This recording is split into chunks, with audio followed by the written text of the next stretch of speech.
NFL Draft edition of Ground Pound. I am your host, Kyle Soul, and with me today, two of the top analysts in the game with NFL, Zach Murphy and Brendan Guerreri.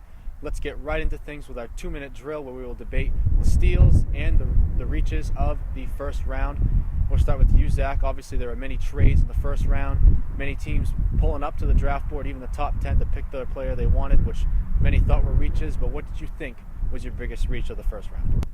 For me, the biggest reach in the first round was Dion Jordan going to the Miami Dolphins, the number 3 overall pick. For a team picking with the number 3 overall pick, you should pick for a position of need. And that should have been left tackle position for the Miami Dolphins after Jake Long went to the St. Louis Rams this offseason. To me, the perfect fit for them would have been Lane Johnson, the left tackle.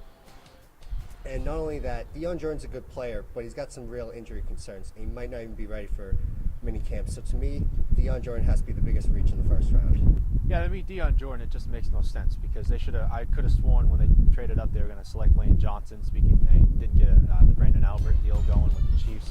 For me, I think it's a huge reach. He only played about half the snaps during his college season. For me, it was way too much of a reach for that number 3 pick. And then as for Geno Smith, I think that it's a good fit for the Jets, surprisingly. I didn't think Mark Sanchez was the fit for the Jets a few years ago. I thought that he just lacked the big play throwing ability. Geno Smith has all those tools you want. He's had one of the best combines for a quarterback this offseason, and I think his deep ball throws have vastly improved over the season. So I agree with both of your picks there. Let's move on to what we thought were your guys' steals of the draft. We'll start with you, Zach. To me, the biggest sleeper pick of the draft has to be Eddie Lacy going to the Green Bay Packers with the 61st overall pick. Look at what this guy did in his early years as starting running back for Alabama. 1,300 yards, 17 touchdowns. Packers have really been looking for a workhorse running back to help out Aaron Rodgers on the offensive side of the ball. And Eddie Lacy, a guy who's really projected as the top running back in the draft, for them taking him 61st overall, huge steal of the draft.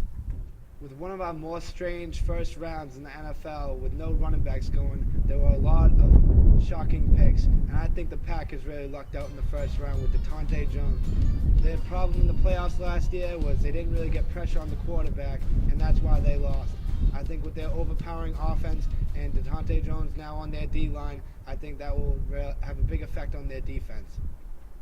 Yeah, funny you guys picked two Packers, but for me, DeTonte Jones, however you want to pronounce him, for me, he does have that pass rushing ability. I kind of undervalued a lot through the draft. People, Todd McShay, Mel Kiper, didn't really value him as a first-round pick. He was more of a mid-second round pick. But for me, Green Bay's been lacking that for years. They haven't had an elite pass rusher. We can even say Reggie White, and he was a defensive tackle. So for me, that's huge for Green Bay. So good pick for them. Eddie Lacy's a great pick for the Packers. I thought that they really have lacked depth for a while. Ryan Grant had, one good season with the Packers. So for me, it wasn't much. Eddie Lacy's great inside the tackles. He really puts his shoulder down and runs between. He also has the agility on the outside, which a lot of people have not seen with him in college. I think that he compares a lot better to Mark Ingram. I think he's better than Mark Ingram. So for Green Bay to draft 2 running backs in the draft, I think it's the end of Cedric Benson's career in Green Bay. Well, that concludes our 2-minute drill NFL Draft special edition of Ground Pound. For Brendan Guerreri and Zach Murphy, I am Kyle Soul.